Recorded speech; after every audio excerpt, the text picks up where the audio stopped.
મંગલમૂર્તિ મહાપ્રભુ શ્રી સહજાનંદ સુખરૂપ ભક્તિધર્મ સુત શ્રી હરિ સમરુ સદાય અનુપ પરમ દયાળુ છો તમે શ્રી કૃષ્ણ સર્વાધીશ પ્રથમ તમને પ્રણમુ નમુ વારંવાર હું શીશ.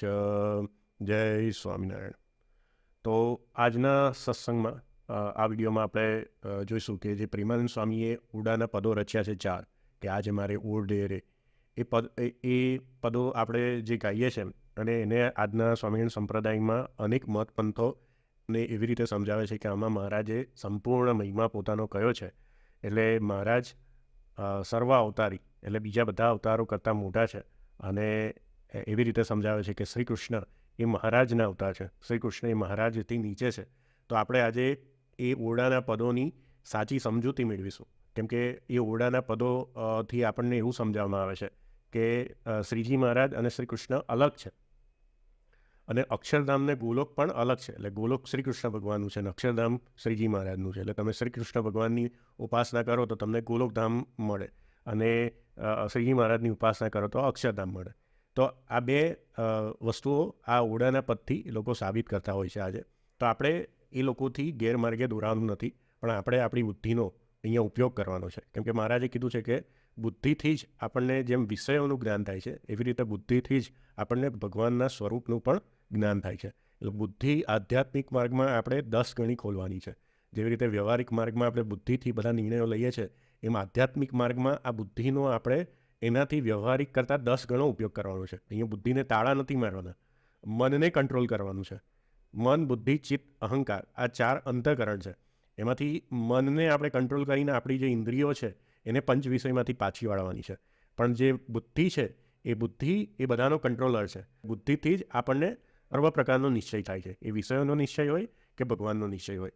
એટલે કોઈ આજે તમને ત્યાગી સાધુ સંતો એવું સમજાવે કે તમારે ભગવાનના જ્ઞાનમાં બુદ્ધિને તાળા મારવાના છે, તો એવું ક્યારેય કરવાનું નથી. આપણે ભગવાનને સમજવામાં બુદ્ધિને ખોલવાની છે અને બુદ્ધિથી આપણે જ્ઞાન મેળવીશું એ જ જીવનું જ્ઞાન છે. આ મહારાજે વચનામૃતમાં સમજાવ્યું છે કે જીવને જ્ઞાન થયું એના લક્ષણ શું? તો મહારાજે એ સમજાવ્યું છે કે જેવી રીતે બુદ્ધિથી વિષયનું જ્ઞાન થાય છે એવી રીતે બુદ્ધિ જ્યારે નિશ્ચય કરે છે ભગવાનના સ્વરૂપનો, ત્યારે એ જીવમાં પણ માની લેવાનું કે એ જીવને નિશ્ચય થયો છે.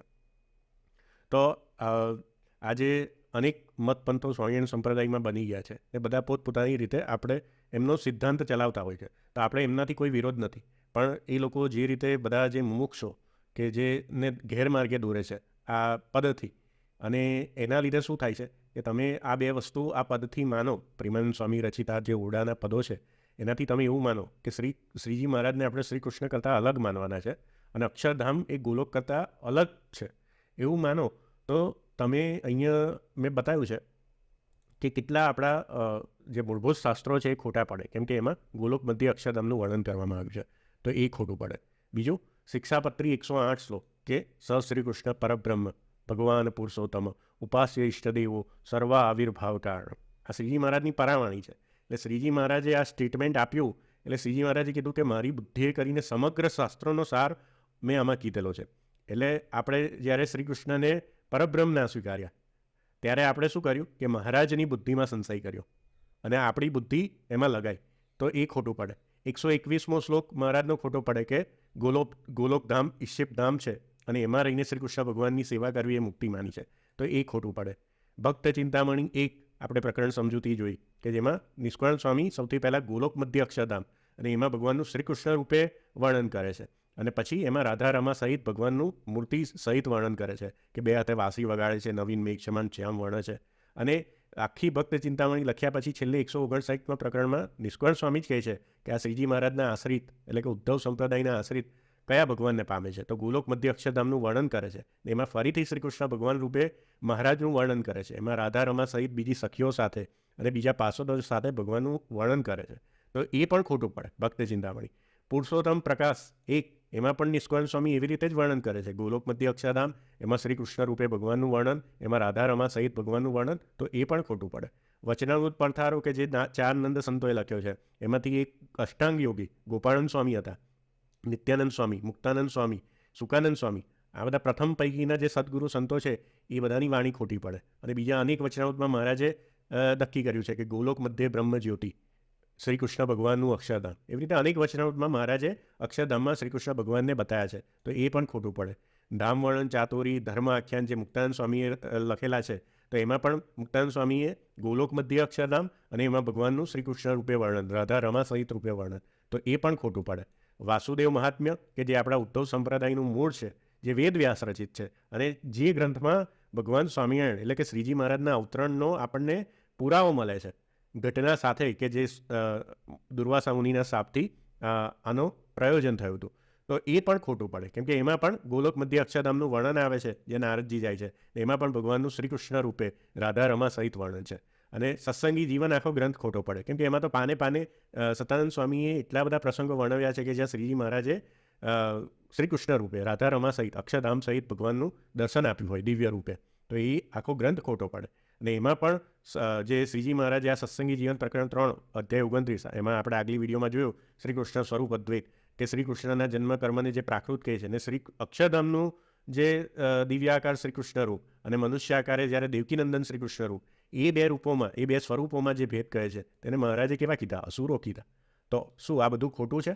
અને આનાથી, આ પદથી આપણે આવી રીતે માનવાનું છે? તો આજે આપણે એની સમજૂતી જોઈશું. કેમ કે પદોથી તમને જે સમજાવે છે એ અડધી હકીકત સમજાવે છે, પણ આજે આપણે એને પૂરેપૂરી હકીકત સમજીશું, અને પછી તમે એ પદો ગાશો તો તમને હવે એનો મહિમા પણ સમજાશે. હવે સૌથી પહેલાં જે આ ઓરડાના પદ છે એના પર ઘણી બધી વાર્તાઓ આપણને જાણવા મળે છે કે પ્રેમાનંદ સ્વામીએ 2 પદો રચ્યા હતા, અને પછી મહારાજે જે છેલ્લા 2 પદો છે એમના સંપૂર્ણ મહિમાના મહારાજે લખ્યા. એવી રીતે બધા અલગ અલગ વસ્તુઓ ઉમેરીને એમાં એ પદોનો મહિમા સમજાવતા હોય છે. તો આપણે એ વાર્તામાં નથી જવું. કેમ કે જ્યારે પણ કોઈ સિદ્ધાંતને પકડવો હોય ને તમારે, તો કોઈ વાર્તા સંગ્રહમાં નહીં જવાનું કે આ સ્વામીની વાતો કે પેલા સ્વામીની વાતો. એ બધો વાર્તા સંગ્રહ છે. એ કોઈ સ્વામીએ જાતે લખેલી નથી બધી વાતો. એ એમના ગયા પછી બધા જે શિષ્યો હોય એમની જેવી સમજણ હોય એ લોકોએ શાસ્ત્રના સિદ્ધાંતોને તોડી મળીને એમના સમજણ પ્રમાણે વાતો લખેલી હોય. એટલે સંપ્રદાયનો સિદ્ધાંત કોઈ દિવસ વાર્તા સંગ્રહમાંથી ના પકડાય. સંપ્રદાયનો સિદ્ધાંત એના મૂળભૂત ગ્રંથો અને શિક્ષાપત્રીના આધારે, વચનામૃતના આધારે અને સત્સંગી જીવન, આ જે પ્રમાણિત ગ્રંથો છે એના આધારે પકડાય. અને એમાં પણ આપણે શિક્ષાપત્રીને મુખ્ય રાખવાની છે. કેમ? શિક્ષાપત્રી સ્વયં સહજાનંદ સ્વામીએ, શ્રીજી મહારાજે સારભૂત રૂપે આ સંપ્રદાયનો સિદ્ધાંત લખ્યો છે. એટલે એવું નહીં કે ભાઈ એ બધા વાક્યોને આપણે ખોટા પાડવાના ને બીજા શાસ્ત્રો સ્વીકારવાના. એને અનુકૂળ જે બીજા શાસ્ત્રો હોય ને એને સ્વીકારવાના. તો આપણા જે મહારાજ છે, કે આપણે જેને પતિ તરીકે વર્ણન કર્યું છે, કે પતિવ્રતા ભક્તિ એટલે શું? કે જે પતિની આજ્ઞા મારે, પતિના વચનો મારે. તો એવું નહીં કે ખાલી આપણે મહારાજને મોટા મોટા કહીએ એટલે આપણે મોટા થઈ ગયા. મહારાજને સ્વીકાર્યા છે તો મહારાજના વચનોમાં કેટલો વિશ્વાસ છે ને એના પરથી આપણી પતિવ્રતા ભક્તિ નક્કી થાય છે. એટલે પહેલું તો આપણે શું કરવાનું છે કે મહારાજની વાણી ક્યાંય ખોટી ના પડવી જોઈએ, એ અનુસંધાન આપણે રાખવાનું છે. એટલે એમાં મુખ્યત્વે શિક્ષાપત્રી, કે જ્યાં શિક્ષાપત્રીના શ્લોક ખોટા પડે તો આપણે બહુ સાવચેતી રાખવાની છે કે આ વાત આપણે સ્વીકારવાની છે કે નહીં. એટલે વાર્તા સંગ્રહ અનેક ગ્રંથો ઉપલબ્ધ છે કે આ પ્રસંગ છે મહારાજનો, આ પ્રસંગ છે, તો બધા સાંભળવાના. ભગવાનના પ્રસંગો છે સાંભળવાના, પણ એમાં અનુસંધાન રાખવાનું છે કે આ વાર્તા સંગ્રહ કેવી રીતે કોઈ બી સંપ્રદાયમાં પ્રસિદ્ધ થાય. કે એક વાત આને પ્રસંગ આને કીધો, પછી એ બીજી પેઢીમાં જાય, પછી ત્રીજી પેઢીમાં જાય. એમ આપણે પેલી રમત રમીએ કે એક મોટી વાત કરી હોય એ 10મા વ્યક્તિ સુધી પહોંચે તો વાતનું વતેસર થઈ જાય. એટલે વાર્તા સંગ્રહ પર કોઈ દિવસ આંધળો વિશ્વાસ નહીં મૂકવાનો કે આ વાત અમને કરી છે એટલે આવી જ રીતે કરી છે. એટલે આપણા સંપ્રદાયમાં નંદ સંતોએ આટલી મહેનત કરી છે કે આ જે મૂળભૂત ગ્રંથોની રચના કરી છે અને એમના નામ સાથે કરી છે કે આ કોણે લખ્યો છે. તો વચનામૃત મહારાજની વાતો છે બધી, પણ એનો સંગ્રહ કોણે કરેલો છે? આ 4 નંદ સંતો. એટલે એ પ્રમાણિત છે, શ્રીજી મહારાજે પ્રમાણિત કર્યો છે. સત્સંગી જીવન કોણે લખ્યો છે? આખો સંસ્કૃતમાં સતાનંદ સ્વામીએ. એટલે એ પ્રમાણિત છે, મહારાજે પ્રમાણિત કર્યો છે. અને શિક્ષાપત્રી આખા સંપ્રદાયનો સાર કહેવાય. એને આપણે કંઈ ઔપચારિક ગણીને કાઢી નથી નાખવાની. શિક્ષાપત્રીના એક એક વાક્યો પર દરરોજ મનન અને ચિંતન કરવાનું છે. અને જો તમે એને અવગણી તો તમે મહારાજનો એટલે કે પોતાના ભગવાનનો જ દ્રોહ કરો છો. એટલે આટલી વસ્તુ ખાસ યાદ રાખવાની છે કે આપણે જે પણ વાર્તા હોય, આપણે એ વાર્તામાં નથી જતા કે આ પદો કેવી રીતે બન્યા છે. આપણે માનીએ છીએ કે આ પ્રેમાનંદ સ્વામીના પદો છે. તો આપણે જે 4 પદો છે આજે પહેલાં જોઈએ કે એમાં પ્રેમાનંદ સ્વામી શું કહેવા માગે છે. અને દરેક લોકો જે સ્વામિનારાયણ સંપ્રદાયના અનુયાયીઓ છે એ બધા ગાતા જ હોય છે કે આજ મારે ઓરડે આવ્યા અવિનાશી અલબેલ. એટલે એકવાર મહારાજ પ્રેમાનંદ સ્વામીના ઓરડામાં જાય છે અને પ્રેમાનંદ સ્વામી આ પહેલું પદ છે એમાં મહારાજની મૂર્તિનું વર્ણન કરે છે કે મહારાજે કેવો છોગાવાળો એમનું વેશ છે, પછી એમની શોભા કઈ છે, કે એમને ગુલાબના ફૂલ કેવી રીતે રાખ્યા છે, મહારાજે શું પહેર્યું છે, એ બધું વર્ણન કરીને મહારાજ એમની મૂર્તિનું વર્ણન કરે છે અને એ મહિમા ગાય છે. એટલે આપણે અત્યારે એ ડિટેલમાં નહીં જતા, આપણે જે મુખ્ય વાત છે એના પર આજે ચર્ચા કરીશું. બીજા પદમાં પણ જે પ્રેમાનંદ સ્વામી છે એ શું કરે છે કે ફરીથી થોડીક ડિટેલમાં એમના અંગોની શોભા વર્ણવે છે કે જેવા એમને નિરખ્યા એવા વર્ણવ કરીને પ્યાર. એટલે બરાસ કપૂરના હાર પહેરેલા છે, પાગમાં તોરા છે, પછી બેરખા છે, કડા કપૂરના છે. એવી રીતે આખી જે અંગના છે એમાં શ્રીજી મહારાજના અંગનું એટલે મૂર્તિનું આખું સુંદર વર્ણન કરે છે. એટલે પહેલા પદમાં મહારાજે કેવો પહેરવેશ કર્યો છે અને પછી એમના અંગનું વર્ણન કરે છે બીજા પદમાં. હવે મેઇન કે આ જે પદ ત્રીજું, હવે આમાંથી તમને લોકો બધું જે મેં આગળ કીધું એ રીતે સમજાવતા હોય છે. તો આને આપણે થોડું ડિટેલમાં જોઈએ કે પ્રેમાનંદ સ્વામી અહીંયા શું કહે છે. એટલે અહીંયાથી હવે શ્રીજી મહારાજ બોલે છે. એમ પ્રેમાનંદ સ્વામી કહે છે કે બોલ્યા શ્રી હરિ રે, સાંભળો નર નારી હરિજન, મારી એક વાર્તા રે સૌને સંભળાવ્યાનું છે મન. હવે મહારાજ એવું કહે છે, મારી મૂર્તિ રે મારા લોકભોગને મુક્ત, સર્વે દિવ્ય છે રે ત્યાં તો જોયાની છે જો. એટલે મહારાજ પોતાના ધામનું વર્ણન કરે છે કે અક્ષરધામમાં મારી મૂર્તિ કેવી છે, મારા લોક ભોગ ને મુક્ત કેવા છે, બધા દિવ્ય છે. મારું ધામ છે રે અક્ષર અમૃત જેનું નામ. એટલે મહારાજ બે નામ કહે છે કે અક્ષરધામ કહેવાય છે અને અમૃતધામ પણ કહેવાય છે. આપણે જે શ્લોક બોલીએ છીએ શ્રી વાસુદેવ વિમલા અમૃતધામ, વિમલા અમૃતધામ, એટલે વિમલ અમૃત એટલે અમૃતધામ પણ જેનું નામ છે. સર્વે સામ્રથી રે શક્તિ ગુણે કરી અભિરામ, અતિ તેજોમય રે રવિ શશી કોટી કવાણે જાય. એટલે ધામ કેવું છે કે અતિ તેજોમય છે, એટલે કોટી રવિ અને શશી એનો પ્રકાશ હોય એટલું તેજોમય છે. પછી શીતળ શાંત છે રે તેજની ઉપમા ન દેવાય. અને તેજ એટલું બધું અનંત કોટી સૂર્ય જેટલું તેજ છે પણ કેવું છે, એ શાંત છે અને એની ઉપમા કોઈને આપી નથી શકાતી. એટલે આ જે અક્ષરધામ છે એ મહારાજ શું કહે છે કે અક્ષર બ્રહ્મ તેજનું અહીંયા વર્ણન કરે છે. તેમાં હું રહું રે દ્વિભુજ દિવ્ય સદા સાકાર. એટલે હવે એ ધામમાં મહારાજ કેવી રીતે રહે છે તો એમનું મૂર્તિનું રૂપ વર્ણન કરે છે કે દ્વિભુજ અને દિવ્ય. એટલે જ્યારે અહીંયા બ્રહ્માંડમાં ભગવાન અવતાર ધારણ કરે છે ત્યારે જેવું રૂપ ધારણ કરે છે તો એ પ્રકૃતિના ગુણો સ્વીકાર કરીને કરે છે. તો એ પણ મહારાજે સમજાવ્યું છે કે જ્યારે ભગવાનના અવતાર આ પૃથ્વી પર આવે ત્યારે એમની જે મૂર્તિ હોય ભલે એ પ્રકૃતિના ગુણો સ્વીકારીને એમને જન્મ ધારણ કર્યો હોય પણ એ પણ દિવ્ય છે. અને જે અક્ષરધામનું રૂપ છે એ પ્રકૃતિના ગુણોથી અલગ છે, એટલે ત્રિગુણાતીત છે, ગુણાતીત છે, એટલે એને દિવ્ય કહેવાય છે. અને કેવું છે, સદા છે. એટલે મહારાજે લોયા 18માં સમજાવ્યું કે આ ભગવાનનું રૂપ કેવું છે, ત્યાં સદા છે. સદા એટલે શું કે જ્યારે ભગવાન અવતાર ધારણ કરે તો અવતારનો એક સમયગાળો હોય છે કે આટલો સમયગાળો પછી એ અવતાર પોતાનું કાર્ય કરીને અંતર્ધ્યાન થઈ જાય છે. એ મહારાજે લોયા 18માં સમજાવ્યું કે જેટલું પ્રયોજન હોય ત્યાં સુધી પોતાનો દેહ રાખે ને પછી અંતર્ધ્યાન થઈ જાય. પણ અક્ષરધામમાં રહેલું જે ભગવાનનું રૂપ છે ને એ કેવું છે, સદા છે, નિત્ય છે અને કેવું છે, સાકાર છે. આ સિદ્ધાંત પણ મહારાજે સમજાવ્યો કે આપણે ભગવાનનું રૂપ આત્યંતિક પ્રલયમાં પણ એવું નથી માનવાનું કે નિર્ગુણ નિરાકાર, એ ત્યાં પણ સગુણ સાકાર રૂપે બિરાજમાન છે. પછી મહારાજ કહે છે દુર્લભ દેવને રે મારો કોઈ. એટલે એ અક્ષરધામના ભગવાન એવા છે કે એનો પાર કોઈ પામી શકતા નથી. જીવ ઈશ્વર તનો રે એટલે જીવ અને વૈરાજ પુરુષ એ અને માયા કાળ અને પુરુષ પ્રધાન એ બધાને શું કરે છે, મહારાજ વશ કરે છે. સૌનો પ્રેરક હું ભગવાન. એટલે એ અક્ષરધામના અધિપતિ જે ભગવાન છે એ બધાના પ્રેરક છે. માયા કાળ પ્રકૃતિ પુરુષ અને જીવ ઈશ્વર એ બધાના પ્રેરક છે. અગણિત વિશ્વની રે ઉત્પત્તિ પાલન પ્રલય થાય. એટલે જે અનંત કોટી બ્રહ્માંડ છે એની ઉત્પત્તિ પાલન પ્રલય એ બધું કોની ઈચ્છાથી થાય છે, એ અક્ષરધામાધિપતિ ભગવાનની ઈચ્છાથી થાય છે. મારી મરજી વિના રે કોઈથી તારણું ન તોડાય, એમ મને જાણજો રે મારા આશ્રિત સૌ નર નારી. એટલે મહારાજ શું કહે છે કે એવી રીતે મને જાણજો. કેવી રીતે? તો હું મારા ધામમાં સદા દિવ્ય દ્વિભુજ સદા સાકાર બિરાજમાન રહું છું. એવી રીતે મારું સ્વરૂપ ઓળખજો. એવી રીતે મહારાજ એમને કહે છે. કેમ કે મહારાજ પણ 49 વર્ષ સુધી એ દેહ તરીકે બિરાજમાન રહ્યા ભક્તોને સુખ આપવા. પછી શ્રીજી મહારાજ પણ અંતર્ધ્યાન થઈ ગયા. પણ શ્રીજી મહારાજ શું કહે છે કે ભલે હું અંતર્ધ્યાન થઈ જાઉં પણ તો પણ હું કેવો છું, અક્ષરધામમાં સદા દિવ્ય સાકાર બિરાજમાન જ છું. એવી રીતે મહારાજ સમજાવે છે. મેં તમે આગળ રે વાર્તા સત્ય કહી છે મારી, હું તો તમે કારણે રે આવ્યો ધામ થકી ધરી દે. કીધું મહારાજે કે અક્ષરધામમાં જે ભગવાન છે ને એ જ આજે હું દેહ ધારણ કરીને આવ્યો છું. એટલે ભગવાને જ આ શ્રીજી મહારાજ રૂપે અવતાર ધારણ કર્યો છે એમ કહે છે મહારાજ. અને પ્રેમાનંદનો રે વાલો વર્ષા અમૃત મેં. એટલે પ્રેમાનંદ સ્વામી કહે છે કે આવી રીતે મહારાજે જે અમૃતરૂપી વર્ષા કરી. પછી પદ 4માં શું કહે છે, એટલે અહીંયા આપણને ધામનું રૂપ બતાવ્યું મહારાજે, એમનું ધામ કીધું, અને એ ધામમાં મહારાજ કેવી રીતે રહે છે ને એનું વર્ણન પ્રેમાનંદ સ્વામી આગળ કર્યું, ને પ્રેમાનંદ સ્વામીએ આ રીતે એમનું વર્ણન લખ્યું.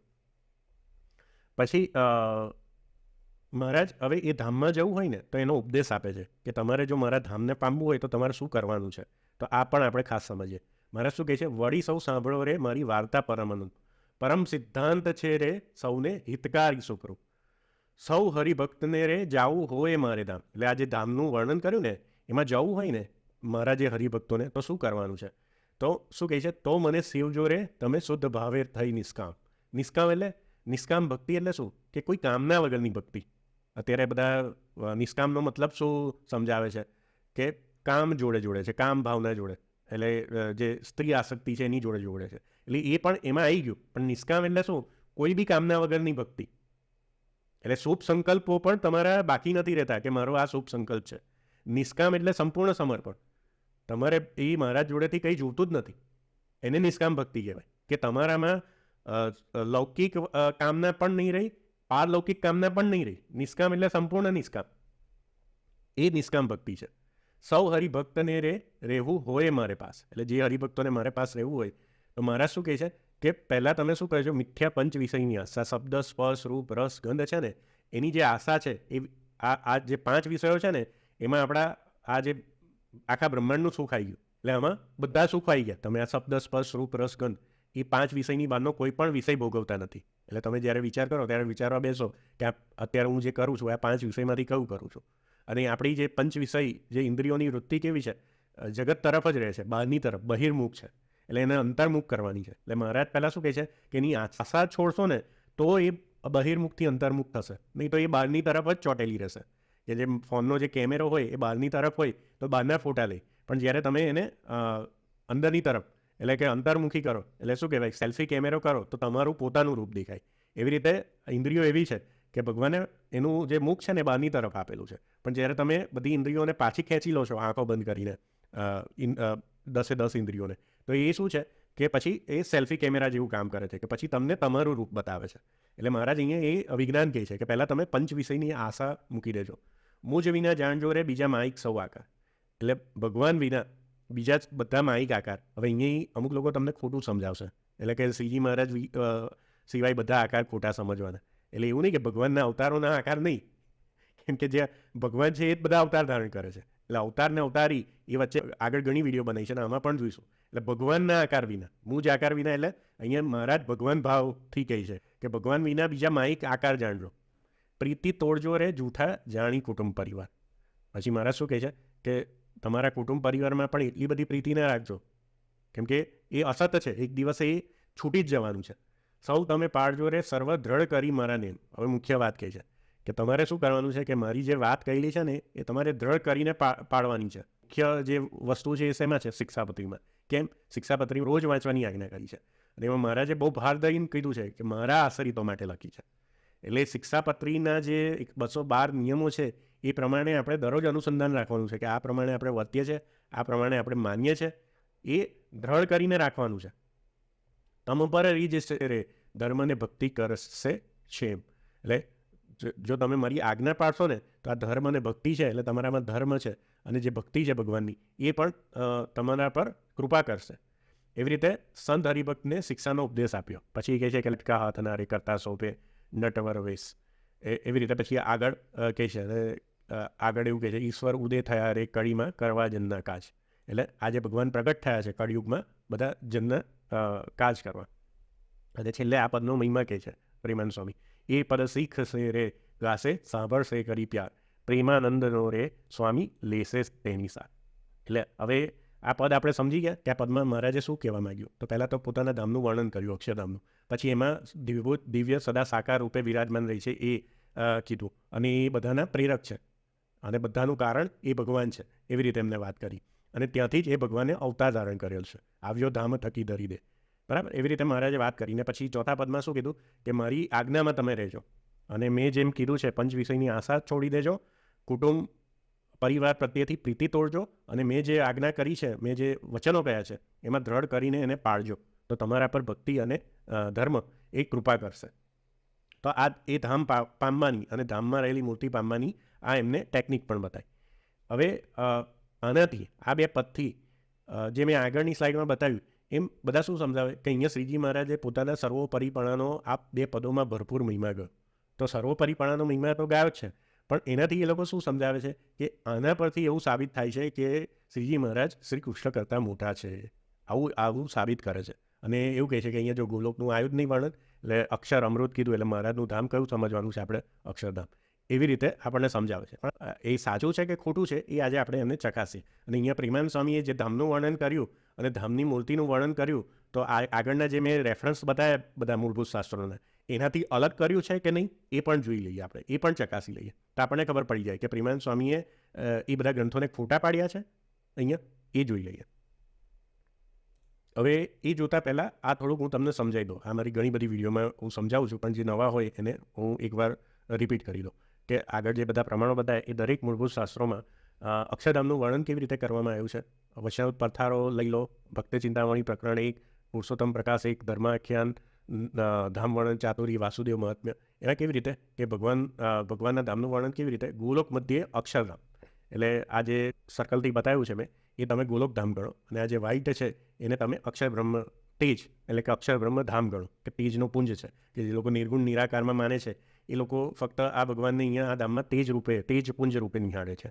અને જે ભગવાનને સાકાર, સગુણ સાકાર તરીકે ઉપાસના કરે છે એ આ તેજમાં ભગવાનને સાકાર સ્વરૂપે એ ભગવાનના દર્શન કરી શકે છે. અને આ તેજ છે કેવું છે? અધો ઉધ્વ વ્યાપેલું છે.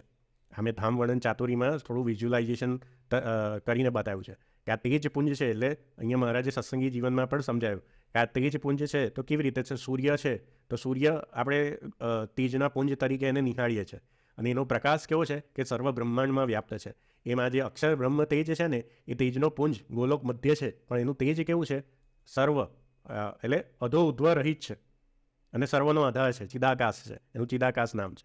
અને ગોલોક મધ્યે જે તેજનો પુંજ છે ત્યાં આગળ ભગવાન બિરાજમાન રહે છે. એ ધામમાં ભગવાનનું વર્ણન કેવી રીતે કર્યું છે આપણા બધા શાસ્ત્રોમાં કે ગોલોક મધ્ય અક્ષરધામમાં આજે ભગવાનનું મૂળ રૂપ એનું વર્ણન કર્યું છે. મૂળ રૂપ, અને એ પણ કેવું વર્ણન કર્યું છે કે શ્રી કૃષ્ણ રૂપે. એટલે મેં અહીંયા શ્રી કૃષ્ણ ભગવાન કેમ લખ્યું છે? કેમ જે ભગવાનનું વર્ણન કર્યું છે ગોલોક મધ્ય અક્ષરધામમાં, તો એનું સિમ્બોલિક વર્ણન કર્યું છે કે નવીન મેઘ સમાન શ્યામ વર્ણ છે, બે હાથે વાંસળી વગાડે છે, મોરપીંછ મુગટ ધારણ કરે છે, પિતાંબર ધારણ કરેલું છે, અને રાધા રમા સહિત અને અનંત કોટી પાર્ષદો સહિત એ ભગવાન બિરાજે છે. આવી રીતે મેં જે આગળના પ્રમાણો આપ્યા શાસ્ત્રોના, એ બધા મૂળભૂત શાસ્ત્રોમાં ભગવાનનું આ રીતે વર્ણન કર્યું છે.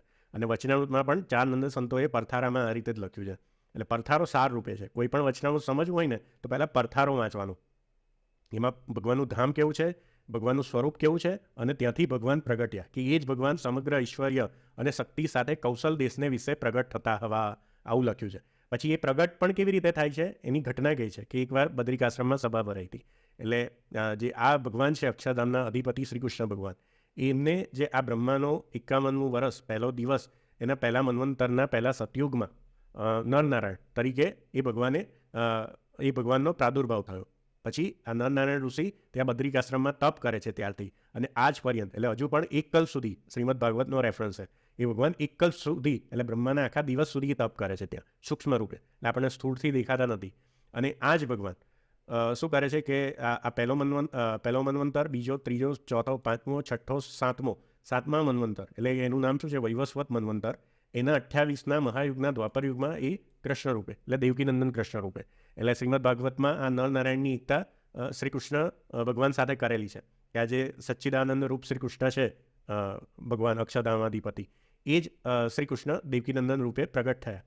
પણ એમાં નરનારાયણ ઋષિ જોડે એકતા કરી, એટલે કે જે નારાયણ ઋષિ છે એ જ સ્વયં કૃષ્ણ બન્યા હતા, અને જે નરના અંશથી અર્જુનનો આવિર્ભાવ થયો હતો. એવી રીતે શ્રીમદ ભાગવતમાં પણ એના આપણને પ્રમાણો મળે છે. અને આપણા સ્વામિનારાયણ સંપ્રદાયના બધા મૂળભૂત શાસ્ત્રોમાં આ રીતે શ્રી કૃષ્ણ અવતારનું વર્ણન કરાયેલું છે.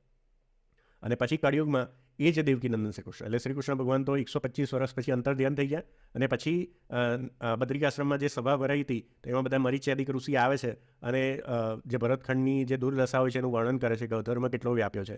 તો આ નારાયણ ઋષિ જ કહે છે કે હું હમણાં કૃષ્ણ અવતારમાં જ આ અધર્મનો નાશ કરીને ધર્મની સ્થાપના કરી, તો પાછો અધર્મ કેમ ઊભો કર્યો? તો એ નારાયણ ઋષિ પછી પ્રયોજન ઘડે છે અને દુર્વાસા મુનિના શાપ થકી બધા મરીચાદિક ઋષિ ફરી જન્મ લે છે. એમાં જે ધર્મની મૂર્તિ, આમના જે માતા પિતા ધર્મ પ્રજાપતિ મૂર્તિ દેવી, એ હરિપ્રસાદ પાંડે અને પ્રેમવતી તરીકે ફરીથી જન્મ ધારણ કરે છે. અને જે નારાયણ ઋષિ છે એ કોનો અવતાર લે છે? સહજાનંદ સ્વામી. એટલે નારાયણ ઋષિ છે એ સહજાનંદ સ્વામી રૂપે પ્રગટ થાય છે. એટલે મુક્તાનંદ સ્વામીએ લખ્યું કે નારાયણ નર ભ્રાતા, જે નર નારાયણમાંના ઋષિ છે, નારાયણ નર ભ્રાતા દ્વિજે કુળતનું ધારી. પછી આગળની પંક્તિમાં શું લખે છે? પુરુષોત્તમ પ્રગટનું જે દર્શન કરશે. આમાં પણ લોકો તમને સમજી નહીં શકતા ને મૂર્ખ બનાવે છે કે આ શ્રીજી મહારાજને પુરુષોત્તમ કીધા તો આ બધા પુરુષોત્તમ કેમ ના થાય? પુરુષોત્તમ તો એક જ હોય. તો પુરુષોત્તમ એક જ હોય કે આ જે અક્ષરધામના અધિપતિ છે એ પરબ્રહ્મ, પૂર્ણ પરબ્રહ્મ પુરુષોત્તમ નારાયણ છે, શ્રી કૃષ્ણ ભગવાન. પણ જ્યારે આ કેવું રૂપ છે? અવતારી રૂપ છે. અને આ કેવું છે? માયાના ગુણોથી પર છે. અને મહારાજે જે ધામમાં મૂર્તિનું વર્ણન કર્યું ને, સદા, દિવ્ય અને સાકાર, એ સદા છે. અને જ્યારે આ બ્રહ્માંડમાં એ ભગવાન અવતાર ધારણ કરે ને, તો એને બ્રહ્માંડમાં આવવા માટે માયા એટલે પ્રકૃતિના ગુણો સ્વીકારવા પડે, તો જ એ તમારા અનુભવમાં આવે. કેમ કે આખું જે બ્રહ્માંડ છે એ પ્રકૃતિના 3 ગુણોનું ખેલ છે. એ પ્રકૃતિના 3 ગુણો સિવાય આપણે કશું અનુભવ કરી શકતા નથી. કેમ કે એમાંથી જ આપણે ઇન્દ્રિયો, આપણા અંતઃકરણ બધું એમાંથી જ બનેલું છે. એટલે જ્યારે ભગવાનને આપણને અનુભવ કરાવવો હોય ને, તો આ ભગવાન શું કરે છે? મૂળ રૂપનો ત્યાગ કર્યા સિવાય. લોયા 18 ફરીથી શબ્દો પર ધ્યાન રાખજો, નહીં તો મારી આગળની વિડીયો જે સમજૂતી આપી છે એ ફરી જોજો. એટલે મૂળ રૂપ છે ને એને અવતારી રૂપ કહેવાય. એ મૂળ રૂપનો ત્યાગ કર્યા સિવાય જેવું પ્રયોજન, જેવું કાર્ય હોય એવું દ્વિતીય રૂપ ધારણ કરે છે. દ્વિતીય રૂપ કેમ ધારણ કરે છે? કે એમને ક્યાં જવું છે ને એ પ્રમાણે પ્રકૃતિના ગુણો અને એમની જે બ્રહ્માંડની અંદર જે વિભૂતિઓ છે ને ત્યાંથી શક્તિઓ બધી લઈને એ ભગવાન અવતાર ધારણ કરે છે. જેવું કાર્ય અને જેવું પ્રયોજન. અને આપણા સંપ્રદાયમાં કેવી રીતે ભગવાનનું અવતરણ સ્વીકારેલું છે મહારાજે પણ, કે સર્વે અવતાર વાસુદેવ નારાયણના છે. એટલે વાસુદેવ નારાયણ તરીકે આ જ ભગવાનનો ઉલ્લેખ છે. સર્વે અવતાર એટલે મહારાજે કીધું છે કે કોઈ શાસ્ત્રમાં એવું મળે કે વિષ્ણુ થકી અવતાર ધારણ કર્યો, એટલે કે વૈરાજ પુરુષ થકી અવતાર ધારણ કર્યો. પણ એ વૈરાજ પુરુષ જ્યારે એમનું શરીર બન્યું, પણ જે મહતત્વાદિક એમનું શરીર બન્યું, પણ એ ઊભા ના થઈ શક્યા. ઇન્દ્રિયોના દેવતાઓએ પ્રવેશ કર્યો તો પણ એ ઊભા ના થઈ શક્યા. પછી આ વાસુદેવ જે નારાયણ છે એ પુરુષ રૂપે કરીને એમાં પ્રવેશ થયા, ત્યારે એ ઊભા થઈ શક્યા. એટલે વૈરાજ પુરુષ થકી અવતારનું વર્ણન કર્યું હોય તો એ અવતાર કોના છે? આ વાસુદેવ નારાયણના છે, એવું સમજવાનું છે. એટલે શ્રીજી મહારાજે સ્પષ્ટ કર્યું છે કે જેટલા અવતાર છે ને ભગવાનના બ્રહ્માંડમાં, એ બધા અવતાર કોના છે? આ જ ભગવાનના, એક જ ભગવાનના અવતાર છે. ભલે અલગ અલગ વિભૂતિ થકી ધારણ કરે. એટલે અહીંયા નરનારાયણ થકી શ્રીજી મહારાજે અવતાર ધારણ કર્યો, પણ એ કોણ છે? અક્ષરધામાધિપતિ શ્રી કૃષ્ણ ભગવાન છે. એવી રીતે આપણે સમજવાનું છે. અને વચનામૃતમાં પણ પડથારો હવે 10 વાર વાંચજો. આ લોકોએ આવી રીતે જ કરી છે, એકતા કરી છે. પણ એમાંથી આ સ્ટોરી ગાયબ નહીં કરી પછી, કે આ બ્રહ્માંડમાં એમનું પ્રયોજન કેવી રીતે થયું એ પણ ઉલ્લેખ કર્યો છે. અને નારાયણ ઋષિ સહજાનંદ સ્વામી રૂપે પ્રગટ થયા. એટલે શું થયું? આ બધામાં એકતા થઈ તાત્વિક રીતે. અવતાર, આ અવતારી રૂપ, અને આ બ્રહ્માંડમાં જેટલા આવે ને એ બધા અવતાર કહેવાય. એટલે અક્ષરધામના અધિપતિ કોણ થયા? અવતારી, સદા, દિવ્ય, સાકાર, પરબ્રહ્મ પુરુષોત્તમ વાસુદેવ નારાયણ, એટલે કે શ્રી કૃષ્ણ રૂપે, રાધા લક્ષ્મી સહિત. અને એ જ ભગવાન યુગ યુગમાં અવતાર ધારણ કરે. એવું નહીં કે શ્રીજી મહારાજ આવ્યા એટલે પહેલી વાર આવ્યા. એ અવતાર જેટલા ધારણ કર્યા છે એ બધા કોણા છે? પુરુષોત્તમ નારાયણના જ છે, વાસુદેવ નારાયણના જ છે. એટલે જ્યારે અવતાર પ્રગટ થાય તો એમના ભક્તો શું કહે એને? પુરુષોત્તમ પ્રગટ થયા. એટલે પ્રગટ પુરુષોત્તમ કહેવાય એને. સમજણ પડે ને? તમારા મગજમાં બેસે છે? આજે બધી જે અજ્ઞાનની વાતો તમારા મગજમાં ઘૂસેડી છે ને, અવતારને અવતારી કરી, તો આજે હું તમને ટેકનિકલ વસ્તુ સમજાવું છું કે અવતારી કોને કહેવાય. અને હવે વચનામૃત બધા વાંચજો એટલે તમને ખ્યાલ આવશે કે આ જે મૂળ રૂપ છે ને એને અવતારી કહેવાય. એટલે મહારાજે વચનામૃતમાં મધ્ય તમે 63નું વાંચો પેલું, એમાં મહારાજ કહે છે કે શ્રી કૃષ્ણ એક જ અવતારી છે અને શ્રી કૃષ્ણ બીજા અવતારો એ શ્રી કૃષ્ણ ભગવાનના છે. એવું કેમ કહે છે? અને પછી કહે છે કે દેવકીનંદન થકી જન્મ એ તો ખાલી કથન માત્ર છે. એટલે મહારાજ શું કહેવા માગે છે કે જે મૂળ રૂપ છે ને એની વાત કરે છે એ વચનામૃતમાં, કે એ શ્રી કૃષ્ણ ભગવાન સદા અજન્મા છે અને એ જ ભગવાને આ અવતાર ધારણ કર્યું. એટલે સત્સંગી જીવનમાં આ સ્વરૂપ અને આ સ્વરૂપની એકતા કરે છે. અને આ બે સ્વરૂપમાં જે ભેદ કહી ને એને તો મહારાજે શું કીધું? અસુરો કીધા. આગળ સ્વરૂપ અદ્વૈત જોયું આપણે, શ્રી કૃષ્ણ સ્વરૂપ અદ્વૈત. એટલે પછી આ જ શ્રી કૃષ્ણ એટલે કે નારાયણ ઋષિ ફરીથી આવ્યા હતા. એટલે સતાનંદ મુનિ સ્વામીએ કેવી રીતે દિવ્ય ભાવ સમજ્યો, બધા હરિભક્તોએ કેવી રીતે દિવ્ય ભાવ સમજ્યો કે એ શ્રી કૃષ્ણ. મુક્તાનંદ સ્વામીએ પણ શાસ્ત્રાર્થ કર્યો વડોદરામાં, તો કેવી રીતે સાબિત કર્યું કે સહજાનંદ સ્વામી શ્રીજી મહારાજ છે એ શું છે? તો શ્રી કૃષ્ણના અપર અવતાર, શ્રી કૃષ્ણ અપર અવતાર, શ્રી કૃષ્ણના દ્વિતીય અવતાર છે. એટલે જેમ આની વચ્ચે અને અક્ષરધામના અધિપતિ વચ્ચે ભેદ નથી, એમ શ્રીજી મહારાજ અને અક્ષરધામના અધિપતિ સ્વરૂપ વચ્ચે સ્વરૂપથી કોઈ ભેદ નથી. અને આ નિત્યાનંદ સ્વામીએ સાંડિલ્ય સૂત્ર ભાષ્યમાં પણ લખ્યું કે અવતારી ને અવતારમાં સ્વરૂપથી એક્યપણું છે. એમના રૂપ અલગ દેખાય પણ સ્વરૂપથી સમગ્ર ઈશ્વર અને શક્તિ રહેલી જ છે. પણ જેટલું કાર્યનું પ્રયોજન હોય એટલો જ એ બહાર પ્રકાશ કરે છે. એટલે શાસ્ત્રમાં એવી રીતે વર્ણન આવે કે આમાં આટલી કળા છે, આ પૂર્ણ અવતાર છે, અંશ અવતાર છે. પણ આપણને જ્યારે જે અવતાર રૂપે પ્રાપ્તિ થાય ત્યારે એમાં કેવો ભાવ રાખવાનો છે કે એ પોતે સાક્ષાત અક્ષરધામના અધિપતિ વાસુદેવ નારાયણ રાધા લક્ષ્મી સહિત બિરાજમાન છે. આવું સમજવાનું છે. બરાબર. હવે આટલું તમારા મગજમાં ફિટ બેસ્યું હોય ને તો હવે ફરીથી આપણે પ્રેમાનંદ સ્વામીના પદ ત્રીજા પર આવીએ. તો એમાં પ્રેમાનંદ સ્વામીએ ક્યાંય એવું કીધું છે કે શ્રીજી મહારાજ શ્રી કૃષ્ણથી અલગ છે? એમનું ધામ કયું કીધું? અક્ષરધામ. તો એકતા કરી આ ભગવાન જોડે વચનામૃત પરથારો સાચો પડ્યો કે એ જ ભગવાન શ્રીજી મહારાજ કૌશલ દેશને વિશે પ્રગટ થતા હતા. કેવી રીતે પ્રગટ થયા? નારાયણ ઋષિ રૂપે પ્રગટ થયા. એટલે એકતા થઈ શ્રી કૃષ્ણ ભગવાન જોડે, આ દેવકીનંદન શ્રી કૃષ્ણ જોડે, આ નરનારાયણ ઋષિ જોડે, અને એમાં અવતારી ભાવ સમજ્યો. એટલે કેવો ભાવ સમજ્યો કે અક્ષરધામના અધિપતિ જે શ્રી કૃષ્ણ છે, સદા છે, દિવ્ય છે, સાકાર છે. એટલે પ્રેમાનંદ સ્વામી શું કીધું કે મહારાજ શું કહે છે કે મારું સ્વરૂપ કેવું છે ધામમાં? દ્વિભુજ. એટલે આપણને આ ભગવાનના રૂપનું વર્ણન કર્યું છે કે દ્વિભુજ છે, મુરલીધર છે. આ બધા મૂળભૂત શાસ્ત્રોમાં આવી રીતે ભગવાનના સ્વરૂપનું વર્ણન છે. મુરલીધર, નવીન મેઘ સમાન શ્યામ વર્ણ છે. એટલે આપણે દરરોજ અષ્ટક કેવી રીતે કહીએ છીએ? નવીન જીત મૂત સમાન વર્ણમ. એનો મતલબ શું થાય કે નવીન મેઘ શ્યામ સમાન વર્ણમ. પછી રાધિકા કૃષ્ણમ નમામી. એટલે જે રાધિકા કૃષ્ણ અષ્ટકમ કહીએ છીએ આપણે શેના માટે કહીએ છીએ? સહજાનંદ સ્વામીની આરતી ઉતારીને આપણે રાધિકા કૃષ્ણ અષ્ટકમ કેમ કહીએ છીએ? કે આપણે અક્ષરધામમાં રહેલું એ શ્રીજી મહારાજનું જે મૂળ રૂપ છે ને એનું ચિંતન કરવા માટે રાધિકા કૃષ્ણ અષ્ટકમ કહીએ છીએ. ખાલી એવી રીતે નહીં ગાવાનું કે ભાઈ એ બીજા અવતારનું આપણે ગાયું. જે રામકૃષ્ણ ગોવિંદ ધૂન કહીએ છીએ એ શેના માટે કહીએ છીએ? આ જે શ્રી કૃષ્ણ ભગવાન છે અથવા એ જ એમનો બીજો અવતાર એટલે સહજાનંદ સ્વામી, એ બધામાં એકતા છે. એટલે એ શ્રી કૃષ્ણ ભગવાનના જ આપણે નામનું ચિંતન કરીએ છીએ, એ નામની ધૂન કરીએ છીએ. એવી રીતે ગાવાની છે. એવી રીતે નહીં ગાવાની કે ભાઈ આપણે શ્રીજી મહારાજ અલગ ને શ્રી કૃષ્ણ અલગ. તો તમે બે વસ્તુ ગાઓ છો કે પહેલાં સહજાનંદ સ્વામીની આરતી ગાઓ છો પછી શ્રી કૃષ્ણ. તો તમે બે ઈષ્ટદેવનું બધું ગાઓ છો. આપણે એવું નથી કરતા. આપણે આપણા ઈષ્ટદેવ જે 108માં કયા એ પ્રમાણે જે આ ઈષ્ટદેવ છે મહારાજે શું કીધું? સ શ્રી કૃષ્ણ પરબ્રહ્મ. એમાં શ્રી કૃષ્ણ શબ્દ કેમ વાપર્યો? કે ત્યાં ભગવાનનું શ્રી કૃષ્ણ રૂપ છે અને એ સિદ્ધાંત છે આપણા સંપ્રદાયનો. સ શ્રી કૃષ્ણ પરબ્રહ્મ ભગવાન પુરુષોત્તમ, એને પુરુષોત્તમ કહેવાય છે. અને શું છે? આપણા ઈષ્ટદેવ છે. અને મહારાજે શું કીધું? સર્વ આવિર્ભાવ કારણ. સર્વ આવિર્ભાવના કારણ એટલે શું? કે એમાં બધા અવતારો આવી ગયા. એમાં જે 4 વ્યૂહ વાસુદેવ, સંકર્ષણ, અનિરુદ્ધ, પ્રદ્યુમન, 24 કેશવાદિક મૂર્તિ, એ પ્રમાણે બધી મૂર્તિઓનું કારણ કોણ છે? આ ભગવાન છે. જે વચનામૃત પરથારામાં ગોલોક મધ્ય અક્ષરધામમાં ભગવાનનું વર્ણન કર્યું એ ભગવાન બધાનું કારણ છે. અને એ જ ભગવાન બધા અવતાર ધારણ કરે છે. લોયા 18 ફરી કે એ જ ભગવાન બધા અવતાર ધારણ કરે છે. સર્વ અવતાર વાસુદેવ નારાયણના જ છે. અને જેટલું કાર્યનું પ્રયોજન હોય એ પતી જાય એટલે એ ભગવાન ક્યાં જતા રહી છે? આ સ્વરૂપમાં જતા રહી છે. એટલે આ સ્વરૂપ કેવું છે? સદા દિવ્ય સાકાર છે. એટલે સદા છે. અવતારનું કાર્ય પતી જાય પછી એ જતા રહી છે. પણ આ સ્વરૂપ કેવું છે? આ સદા છે, નિત્ય છે. એટલે એવું નહીં કે અવતારમાં જે રૂપ લીધું હોય એ પછી પતી ગયું અવતાર ગયા પછી. એવું નથી.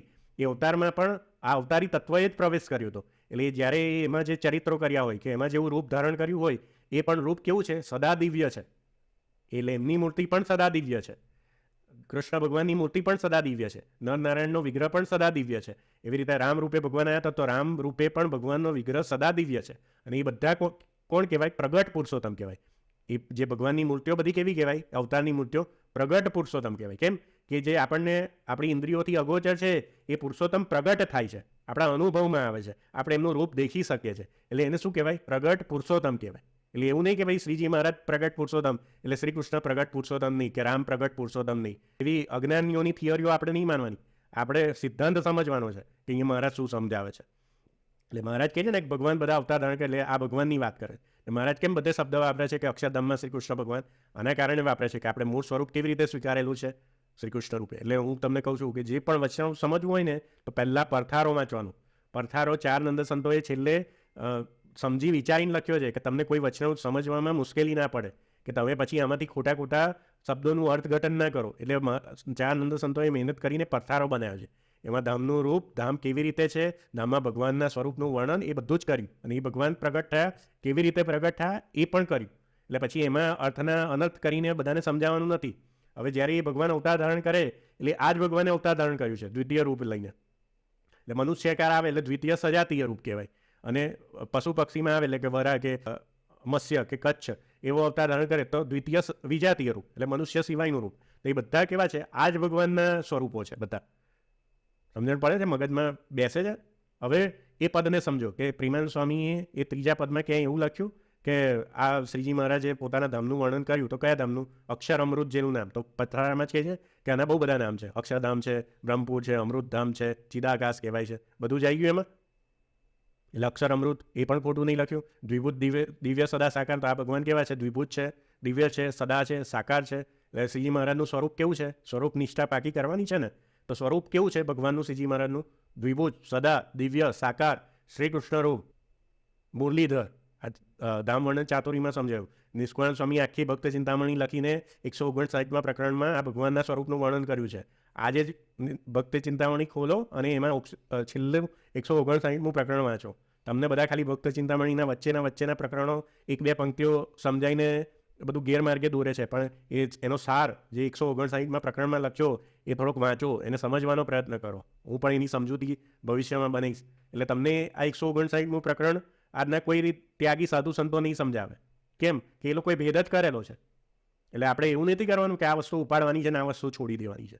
એ શાસ્ત્ર ભક્ત ચિંતામણી લીધું એટલે સમગ્ર લેવાનું છે, ખાલી 2-3 વાક્યો લેવાના નથી. બરાબર? એવી રીતે બધા શાસ્ત્રોમાં લાગુ પડે છે, બધા મૂળભૂત શાસ્ત્રોમાં. પ્રેમાનંદ સ્વામીએ આપણે ફરી એકવાર જોઈએ, 3જું પદ લખ્યું તો અક્ષર અમૃત જેનું નામ. મહારાજ જે કહે છે કે મારી મૂર્તિ કેવી છે? દ્વિભુજ, દિવ્ય, સદા સાકાર છે. બરાબર? અતિ તેજોમય. એ ધામનું વર્ણન પણ જે આગળના બધા મેં પ્રમાણો આપ્યા છે એમાં આવી રીતે જ કરેલું છે. અને એ ભગવાન સર્વના કારણ છે. એ શિક્ષાપત્રી 108માં પણ કીધેલું છે. બરાબર? એટલે મહારાજે શું કીધું કે તમારે આ ધામમાં જવું હોય તો મારા વચનમાં રહેવાનું છે. તો હવે તમે એ શિક્ષાપત્રી 108 શ્લોક ના માનો તો મહારાજના વચનમાં ના રહે. પછી 108થી 112 મહારાજે શું કીધું કે એ જ શ્રી કૃષ્ણ ભગવાન રાધા જોડે હોય તો રાધા કૃષ્ણ, લક્ષ્મી જોડે હોય તો લક્ષ્મીનારાયણ, નર જોડે હોય તો નરનારાયણ, અને એકલી શ્રી કૃષ્ણ ભગવાનની મૂર્તિ હોય તો એકલા શ્રી કૃષ્ણ. અને સર્વમાં ભેદ નથી જાણવાનો. તો નર નારાયણ, તો નારાયણ નર ભ્રાતા દ્વિજ કુળ તનુધારી, એ જ નારાયણ ઋષિ ફરીથી આવ્યા હતા સહજાનંદ સ્વામી તરીકે. તો એમાંય પણ સહજાનંદ સ્વામી એટલે કે હરિકૃષ્ણ મહારાજ અને શ્રી કૃષ્ણ જે પરબ્રહ્મ કીધા, એમાં પણ ભેદ નથી માનવાનો. તો આવી ગયું, બધું સંકલન થઈ ગયું, સમન્વય થઈ ગયો. તો 108થી 112 આપણે શ્રી કૃષ્ણ પરબ્રહ્મ ના માનીએ, શ્રી કૃષ્ણને શ્રીજી મહારાજથી અલગ પાડીએ તો શું થયું?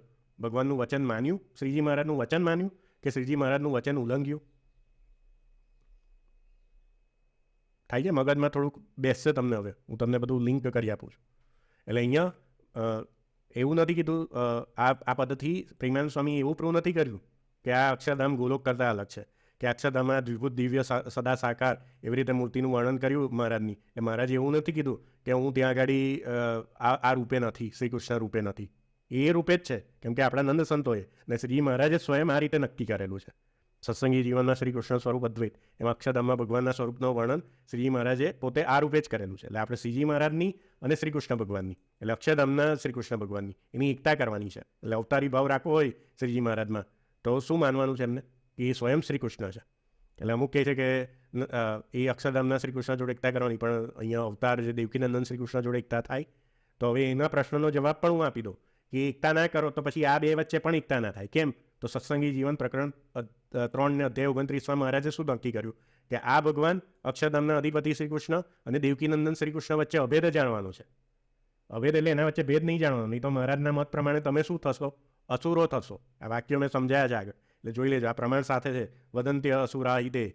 એટલે દેવકીનંદન ને અક્ષરધામના ભગવાન વચ્ચે ભેદ માનશો તો તમે અસુરો થશો, અને મહારાજના કેટલા વચનો તમે ખોટા પાડશો, અને પહેલો શિક્ષાપત્રી 108નો શ્લોક ખોટો પાડશો. એટલે દેવકીનંદન શ્રી કૃષ્ણનો જ અપર અવતાર શ્રીજી મહારાજ એવી રીતે આપણે સ્વીકાર્યું છે. એટલે એવું નહીં કે અવતાર કહીએ એટલે આપણે નીચે ઉતાર દીધા.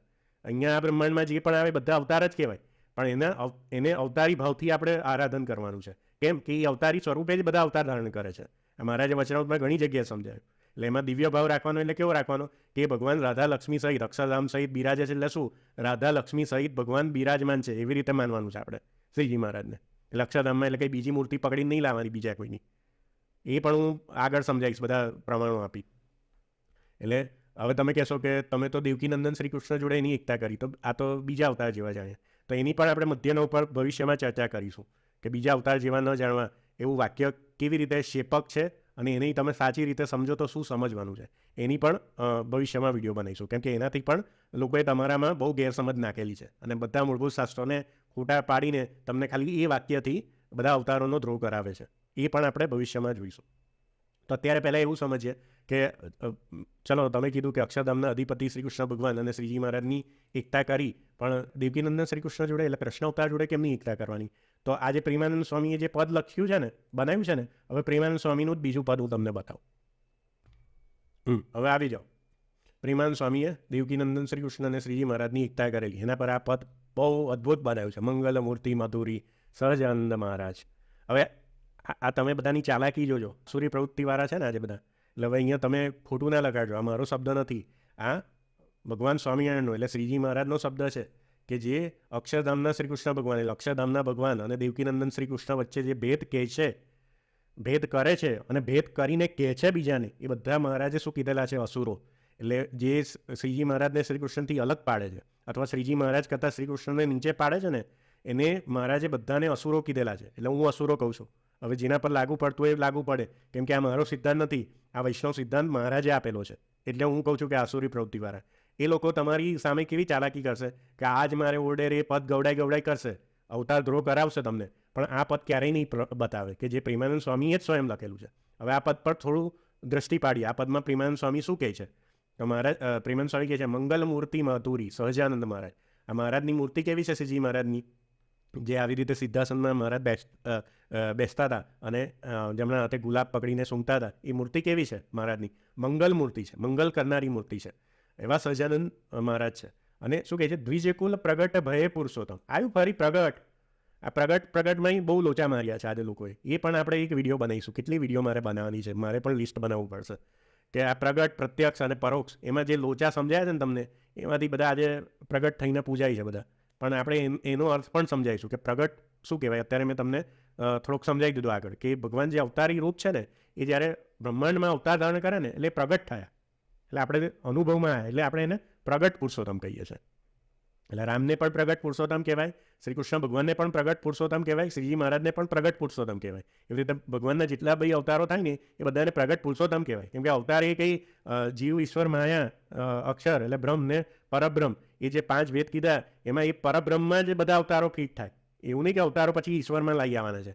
એ લોકોએ અમુક મૂર્ખામી કરી છે. એ બધા સિદ્ધાંતો પણ આગળ સમજીશું આપણે. તો એ બધા અવતારો કોના છે? અવતારીના જ છે. ને અવતારી અને અવતારમાં સ્વરૂપથી કેવું છે? એક્યપણું છે. નિત્યાનંદ સ્વામી સાંડિલ્ય સૂત્ર ભાષ્ય, એની પણ આપણે આગળના વિડીયોમાં ક્યાંક મેં એનું પ્રમાણ બતાવ્યું હતું, તમે જોઈ લેજો આગળ. પ્રેમાનંદ સ્વામી શું કહે છે? દ્વિજ કુળ એટલે કે બ્રાહ્મણ કુળમાં એ પ્રગટ થયા. કોણ? તો આ ભગવાન ગોલોક મધ્ય અક્ષરધામમાં બિરાજમાન ભગવાન શ્રી કૃષ્ણ રૂપે જે છે. વચનામૃત પરથારો, ભક્તિ ચિંતામણી પ્રકરણ 1, પુરુષોત્તમ પ્રકાશ 1, વાસુદેવ મહાત્મ્ય, ધર્મ આખ્યાન, ધામ વર્ણન, ચાતુરી, સત્સંગી જીવન, એમાં જે ભગવાનનું વર્ણન કર્યું એ જ ભગવાન કેવી રીતે પ્રગટ થયા? દ્વિજકુલમાં પ્રગટ થયા. શેના માટે? અધમ ઉદાહરણ કાજ, અધમોનું ઉદાહરણ કરવા માટે. હવે જો આગળ આ ખાસ આ 4 પદો જોજો તમે. જો શ્રી કૃષ્ણ ગોકુલમાં અહીં પ્રગટે કંસ નિકંદ. આજે મનુષ્યાકારે જે શ્રી કૃષ્ણ ભગવાન પ્રગટ થયા હતા ને, તો કંસ નિકંદ એટલે અહીંયા એક ઉદાહરણ આપ્યું કે કંસનો જે નાશ કરવા માટે જે ગોકુલમાં પ્રગટ્યા હતા શ્રી કૃષ્ણ, એ જ સોઈ અબ પ્રગટે ધર્મકુલ સ્વામી સહજાનંદ. એટલે એ દેવકીનંદન શ્રી કૃષ્ણ હવે ક્યાં પ્રગટ થયા? ધર્મકુલમાં.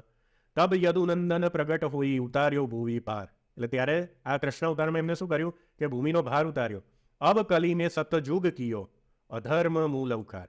એટલે આ શ્રીજી મહારાજે એ શ્રી કૃષ્ણ ફરી શ્રીજી મહારાજે આવીને શું કર્યું કે કલયુગમાં સતયુગ જેવું વાતાવરણ ઊભું કર્યું અને શું કર્યું? અધર્મનો મૂળ ઉખાડી નાખ્યો. ત્યારે પણ કૃષ્ણ દ્વેષીઓ હતા, સત્સંગની બહાર હતા, સંપ્રદાયની બહાર હતા, એ બધાનું મૂળ ઉખેડી નાખ્યો. એ બધા નિરાકારમાં માનતા હતા. મહારાજે પ્રતિપાદિત કર્યું કે જે અક્ષરધામમાં ભગવાન છે એ સ્વયં શ્રી કૃષ્ણ છે, શ્રી કૃષ્ણ રૂપે છે. અને સમાધિમાં બધાને દર્શન કરાય એ રીતે. આ જ વચનામૃત પરથારામાં આવશે, પહેલું રેફરન્સ આપે છે સમાધિનું. તો મહારાજે કેવા દર્શન આપ્યા? ગોલોક મધ્ય અક્ષરધામમાં શ્રી કૃષ્ણ રૂપે, રાધા રમા સહિત ભગવાનને દર્શન. પછી બીજી રીતે રૂપે વર્ણન કરે છે. આમાં પણ સમાધિમાં લોકોએ વાર્તા સંગ્રહ એટલો ખેંચી કાઢ્યો છે કે એમાં પછી અવતારોને નીચા પાડ્યા છે, અવતારોને ભક્તો બતાવ્યા છે. આ બધી વાર્તા બનાવેલી વાર્તાઓ છે, આપણા મૂળભૂત શાસ્ત્રોની વાર્તા નથી. એટલે સમાધિ પ્રકરણમાં પણ બધી ઉમેરીને મરી મસાલા ઉમેરીને બધી વાર્તાઓ બનાવેલી છે. એટલે એમાં પણ આપણે બિલકુલ વિશ્વાસ નહીં કરવાનો. જે આપણા વચનામૃતમાં પરથારામાં લખ્યું છે ને કે સમાધિ પ્રકરણમાં મહારાજે કેવી રીતે દર્શન આપ્યા, એકદમ એ લોકોએ લખ્યું છે. નંદ સંતોએ કેમ લખ્યું કે ભાઈ આમાંથી લોકો ઊંધા અર્થો ના કાઢે ભવિષ્યમાં. એટલે સ્પષ્ટ કર્યું કે મહારાજે કયા રૂપે દર્શન આપ્યા. એમાં ગોલોકમાં અલગ ને અક્ષરધામમાં અલગ દર્શન નહીં આપ્યા. ગોલોક મધ્ય અક્ષરધામમાં શ્રી કૃષ્ણ રૂપે ભગવાનને દર્શન આપ્યા શ્રીજી મહારાજે. આવું જ લખ્યું છે. વાંચજો ફરીથી વચનામૃત પરથારો. ફરી બીજી એકતા કરે છે. તબ બંદાવન એટલે વૃંદાવન, ગોપી સંગ કીનો રાસ બિલાસ એટલે જે રાસ કર્યો મહારાસ. અબ નૈષ્ટિક વ્રત ધરી કિયે કામાદિક રિપુનાશ. હવે આ શ્રીજી મહારાજ વખતે એ શ્રી કૃષ્ણ ભગવાને શું કર્યું કે નૈષ્ટિક વ્રત ધારણ કર્યું. હવે આમાંય પણ અમુક લોકો શ્રી કૃષ્ણ અવતારને નીચા પાડવા કેવું કહે કે આ તો રાસ વિલાસ કર્યો, એટલે સ્ત્રીઓનો સંગ કર્યો, એટલે માયાની અંદરના ચરિત્રો કર્યા, એવું નહીં સમજવાનું. આનું પણ શ્રીજી મહારાજે કેટલા બધા દ્રષ્ટાંત આપ્યા છે કે શ્રી કૃષ્ણ ભગવાન એટલે આ દેવકીનંદન શ્રી કૃષ્ણ ભગવાન હતા ને, એ નૈષ્ટિક બ્રહ્મચારી હતા. આ જે રાસ વિલાસ કર્યો છે ને, એ કામદેવનો ગર્વ હરવા માટે એમનું ચરિત્ર છે. એમાં પણ એમને પોતાનું નૈષ્ટિક બ્રહ્મચાર્ય ખંડન નહીં થવા દીધું. મહારાજે આ સમજાવ્યું છે વચનામૃતમાં, સત્સંગી જીવનમાં પણ સમજાવ્યું છે. એટલે એ ચરિત્રમાં શંકા નહીં કરવાની અને અસુર નહીં બનવાનું. આપણે આ સમજો. આ બધા આજના અવતાર દ્રોહીઓ બધા શું કરે છે, શ્રીજી મહારાજને સર્વોપરી બતાવવા આ દેવકીનંદન શ્રી કૃષ્ણ ભગવાનના ચરિત્રમાં શંકા કરવા જાય છે અને એને નીચા પાડીને પછી મહારાજને ઊંચા બતાવે છે. તો એ તો પારાવાર દ્રોહ છે, કોઈ જન્મે તમારું કલ્યાણ નહીં થાય. એટલે આ બધું તમને હું સમજાવવાનો મારો ઉદ્દેશ્ય શું છે કે આજની નવી પેઢી જાગે. આ જે બધી પેઢી 50 વર્ષ 60 વર્ષથી જે માને છે ને, એ લોકોને જે માનવું હોય માનવા દો, પણ તમે આ મૂળભૂત શાસ્ત્રોને ખોલીને વાંચો. તમારી સામે આ બધા કીર્તનો દબાઈ દીધા છે અને ખાલી અમુક કીર્તનો પ્રગટ કર્યા છે. એવું નહીં કરવાનું. આપણે બધા કીર્તનોને સમજવાના છે કે ખાલી શ્રી કૃષ્ણ શબ્દ આવે બધું ગાયબ નહીં કરી દેવાનું. જેટલું લખ્યું છે બધું કાઢવાનું છે ને એને સમન્વય કરીને સમજવાનું છે. તો તમારા હાથમાં સિદ્ધાંત આવશે. નહીં તો તમને લોકો એમની રીતે જે સમજ્યા છે ને એ જ તમારામાં ફિટ કરશે. એટલે આપણે એમની બુદ્ધિથી નહીં સમજવાનું, આપણે પોતપોતાની બુદ્ધિથી અને શ્રીજી મહારાજની બુદ્ધિથી સમજવાનું છે. શ્રીજી મહારાજની બુદ્ધિ કઈ છે? શિક્ષાપત્રી છે. શિક્ષાપત્રીમાં મહારાજે શું લખ્યું? આ સમગ્ર શાસ્ત્રનો સાર મારી બુદ્ધિએ કરીને લખ્યો છે. એટલે શિક્ષાપત્રી દરરોજ વાંચવાની છે આપણે, કે 108નો શ્લોક વાંચવાનો છે. સ શ્રી કૃષ્ણ પરબ્રહ્મ, આ આપણા ઈષ્ટદેવ છે, અક્ષરધામના અધિપતિ શ્રી કૃષ્ણ ભગવાન, અને એ જ શ્રીજી મહારાજ રૂપે આવ્યા હતા. એ જ દેવકીનંદન શ્રી કૃષ્ણ રૂપે આવ્યા હતા. આ ત્રણેય સ્વરૂપમાં એકતા કરવાની છે આપણે. એવું નહીં કરવાનું કે બધા અલગ અલગ સમજવાના છે. અને પછી છેલ્લા પદમાં શું કહે છે પ્રેમાનંદ સ્વામી? નંદકુંવર, એટલે કે આ દેવકીનંદન શ્રી કૃષ્ણ સોઈ ધર્મસૂત, એ જ આ ધર્મના સૂત છે. આ દેવકીનંદન શ્રી કૃષ્ણ છે એ ધર્મસૂત, એટલે ધર્મના પુત્ર છે. એક જાણી કરો ને, એટલે શું? સ્નેહ. આ બંનેને એક જાણી સ્નેહ કરો. શું કહે છે પ્રેમાનંદ સ્વામી? આ નંદકુંવર ને ધર્મનંદન, નંદનંદન ને ધર્મનંદનને એક જાણો અને પછી એમાં સ્નેહ કરો. પ્રેમાનંદ તેહી યહી હૈ. આ છે એ જ આ છે, અને આ છે એ જ આ છે. યહી તહી હૈ કચ્છું ન સંદેહ. પ્રેમાનંદ તેહી યહી હૈ, યહી તેહી હૈ કચ્છું ન સંદેહ. કેટલી અદ્ભુત એકતા કરી. આ શ્રીજી મહારાજ છે એ જ દેવકીનંદન શ્રી કૃષ્ણ છે. કેમ કે આપણો ઇતિહાસ છે. આ શ્રીમદ ભાગવત વાંચવાનું છે મહારાજની આજ્ઞાથી, તો ખબર પડશે કે ઉદ્ધવજીને ઉપદેશ આપીને ક્યાં મોકલ્યા હતા? બદ્રિકાશ્રમમાં. અને પછી ઉદ્ધવજી રામાનંદ સ્વામી બન્યા અને આ દેવકીનંદન શ્રી કૃષ્ણ ફરીથી શ્રીજી મહારાજ રૂપે આવ્યા. એ આપણો મૂળભૂત ઇતિહાસ છે. એ ઇતિહાસ કેમનો બદલવાનો? તમે મન ગળત સિદ્ધાંતો તો બનાવી દીધા, પણ ઇતિહાસને ભૂસવા કેમનો જશો? ઇતિહાસ તો ઇતિહાસ રહેવાનો છે. એટલે હવે આ પ્રેમાનંદ સ્વામીએ જ બનાવ્યું છે. હવે આ પદને નહીં સમજાવે કોઈ તમને. કેમ? કે એમને જે સિદ્ધાંતો બનાવ્યા હશે, તમને જે રીતે સમજાવ્યું હશે, એ બધું ખોટું પડી જશે. હવે આ એકતા કરી તો આ જ ભગવાન આ જ થયા અને આ જ ભગવાન આ જ થયા. તો એમનું અક્ષરધામમાં દ્વિભૂત દિવ્ય સાદા સાકાર રૂપ છે. તો મહારાજ જ્યારે પોતાના સ્વરૂપનું વર્ણન કરે તો કયા રૂપે કરે? આ જ રૂપે કરે ને? બીજા રૂપે કરે તો શું થયું? એ ગોલોક મધ્યનું અક્ષરધામ જ થયું. અક્ષર અમૃત નામ દ્વિભૂત દિવ્ય સદા સાકાર, એટલે શું? આ સદા સાકાર દ્વિભુજ જ છે. મુરલીધર છે. એ બીજા બધા આ પદમાં નહીં ગાયું પ્રેમાનંદ સ્વામીએ, પણ આપણા શાસ્ત્રોમાં મહારાજે સ્વીકાર કરેલું છે કે ભગવાન મુરલીધર છે. બે હાથે વાંસળી વગાડે છે. નવીન મેઘ સમાન શ્યામ વર્ણ છે. પિતાંબર ધારણ કરેલું છે. રાધા રમા સહિત એ ભગવાન બિરાજમાન છે. એટલે થઈ એકતા. એટલે પ્રેમાનંદ સ્વામીના એ ત્રીજું ને ચોથું પદ ખોટું નથી અને આ પદ ખોટું નથી. આ પદ પણ સાચું છે. એટલે એકતા કરીને પછી એ વસ્તુ સમજવાની છે આપણે. એવી રીતે નહીં સમજવાની કે શ્રીજી મહારાજે સૌનો પ્રેરક હું ભગવાન કહી દીધું એટલે બધા કૃષ્ણના પ્રેરક છે. કૃષ્ણ શ્રી કૃષ્ણ જે અક્ષરધામનું છે ને એ સર્વનું કારણ છે. અને એમાં એ જેટલા અવતાર ધારણ કરે ને એ અવતારમાં એ જ ભગવાન રહેલા છે. એટલે એક્યપણું છે. એટલે જ્યારે આ ભગવાન જે ભક્તોને મળે ને તો એની અવતારી ભાવ, આ ભગવાનની ઉપાસના તમે કેવી રીતે કરી શકો? આ શ્રી કૃષ્ણ ભગવાનની ઉપાસના કેવી રીતે કરી શકો અક્ષરધામમાં રહેલા? એ તો તમારા વાણી ઇન્દ્રિયો મનથી અગોચર છે. તમારા અનુભવમાં જ નહીં આવતું. એ તો સમાધિમાં જાઓ ત્યારે અનુભવમાં આવે. એટલે તો શું કરે છે આ ભગવાન? તમારી કૃપા માટે મનુષ્ય જેવા થાય છે.